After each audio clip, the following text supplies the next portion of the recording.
Now we go into our running back section. Che, who have you got this week? So my running back of the week is Latavius Murray, the running back for the Denver Broncos.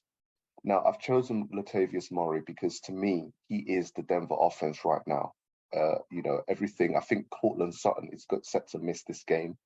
The tight end Dolchich is going to get a lot of targets. However, I think Russell Wilson and Nathaniel Hackett are kind of forced, or their hand is kind of forced in terms of running the ball and using the play action a lot more, particularly as Kansas City are the 20th ranked defense versus the run. They actually gave up 106 yards to a backup running back in Samaje Perine last week. Funny thing is that although Samaje Perine is a backup, he's still putting up elite numbers considering that the offense is so pass heavy at the Bengals. However, the Kansas City Chiefs couldn't stop them. They're as porous as you like. They're in the run game. They're basically an Ole defense. And so for that reason, I think looking at Latavius Murray, clearly he's the number one back with on average 16 to 17 carries per game. I just think that he's going to have such a heavy workload that at some point he's going to burst the seams and he's going to go for a lot of big plays. And I think that the Denver Broncos are going to try and run the offense through him to be able to open up things for Russell Wilson. I think that's the only game plan they have that can actually hurt the Chiefs and keep the defense honest for the Chiefs, as well as keeping them on the field, limiting the time of possession from Patrick Mahomes and allowing Russell Wilson to do what he does best, which is scramble, RPO, play action, as well as throwing a deep, beautiful passes down the field to the receivers. So I'm going with Latavius Murray, my running back of the week 14. Excellent, another excellent pick there. Latavius Murray is one of those players whereby he's actually subtly good. Remember having him on the Ravens, and he was always one of those tough runners that managed to kind of get the yards needed. And I think this is a game against the Chiefs, who we saw last week. They can't stop a soul on the ground, and they really do struggle against downhill runners. If you look at the last couple of games that they've had, actually, if you see the last four. Eckler had a good game against them. Obviously, last week, Samaje Perine had their good game. But even before that, Derrick Henry managed to absolutely shellac them when they played as well. So this is a team that does struggle against the run. And I think someone like Latavius Murray is going to definitely have a good day. And if for anyone that's looking for a running back at this stage of the season with bye weeks as well, he will definitely be a great fill-in. Yeah, for sure. Again, thanks for that point, Uchenna. It's the bye weeks that's the key, because we all know, again, here at Call the Huddle, we all know the studs at running back, and we try and find these must starts of the week that looking to explode according to our calculations and our observations of the current week to week performances of each team in our analysis. And so for that reason, especially for the times where your players have bye weeks, players like a Latavius Murray and or the other players that we've listed at the running back position. And in fact, all the positions that we do our must starts for, we believe should have good games based on the numbers, based on the observations that we've made. And so if you have players on a bye week or running backs on a bye week, and you're looking for that running back that can just about win your game and push you through in your position heading into the playoffs, I think Latavius Murray is your man. Yeah, that is a very, very good pick, Che. I can't really fault that reasoning or that position. However, I've gone for more of a short thing this week as we go into head into the playoffs or people looking for that playoff push. And I've gone for Tony Pollard or the Dallas Cowboys as he squares off against the Houston Texans.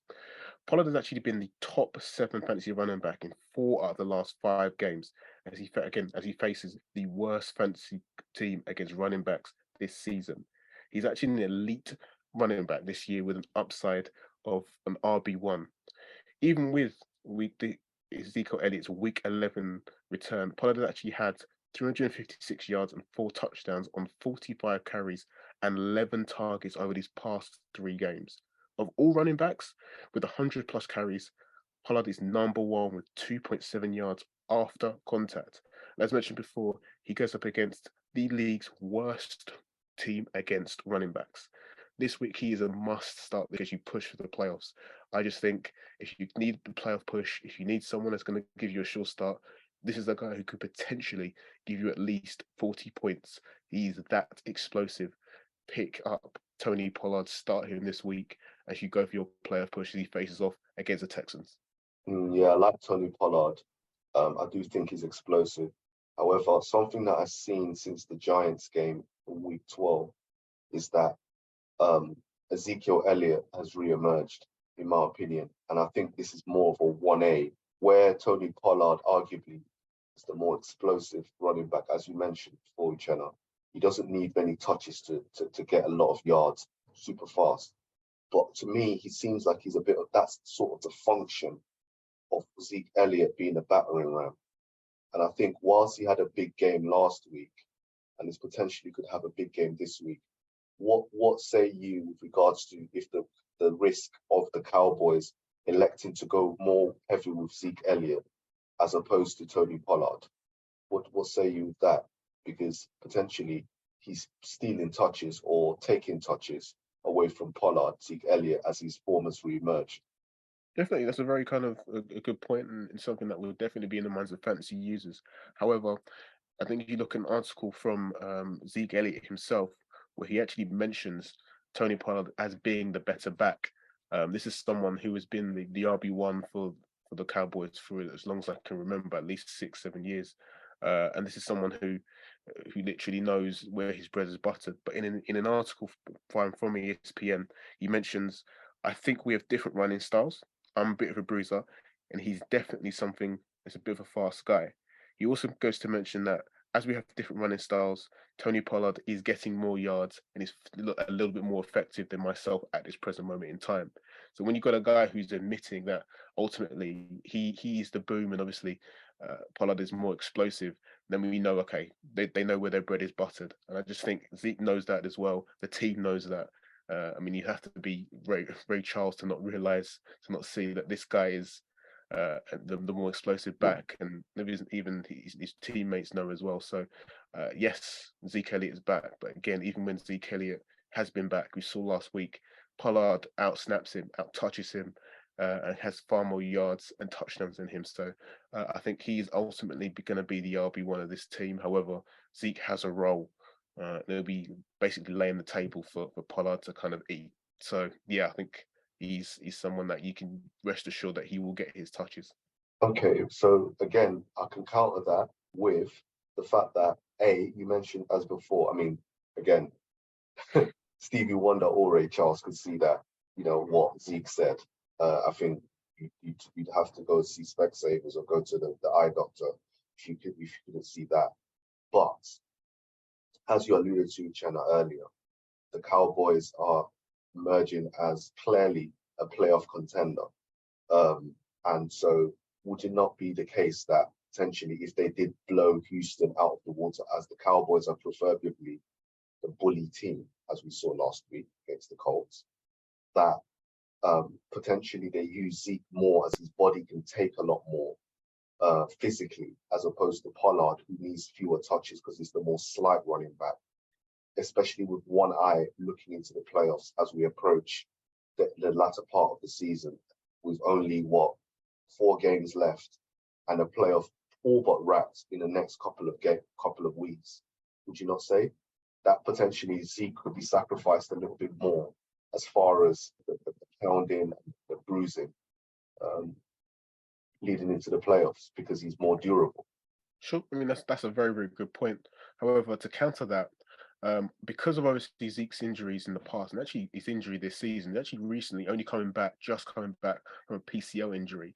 I doubt the Cowboys are gonna, even if there's a blowout situation, I doubt the Cowboys are gonna leave Zeke there like a slaughter to the lambs situation. I think they're gonna wrap him in cotton wool because they know he's just as important as Pollard in setting the table, especially in the playoffs. Because as you get into the playoffs, as we all know, it gets colder depending on where you go. And in order for them to establish what they want to do, they need to establish the run, and that partly starts with Zeke. So I think if any situation where there's a blowout, I believe that Zeke's going to be sat down. I think Tony Pollard is going to get a lot more of the work. Even the third string running back might come into the team as well. Again, Pollard hasn't been injured this year. He's got the fresher legs. He's been the backup for a while to Zeke, and I just think he's going to be allowed to run the yard as was the case in previous games this season. So I think, yeah, it's valid concerns, 100%. But I just think this year Pollard's been the better back, and all teammates can see it. And I think in this game especially, he has the opportunity to be the overall RB1 this year. As mentioned, please let us know who you pick. Definitely, you can contact us on Twitter at call_huddle. Let us know who you pick so we can have that debate and that discussion within the comments.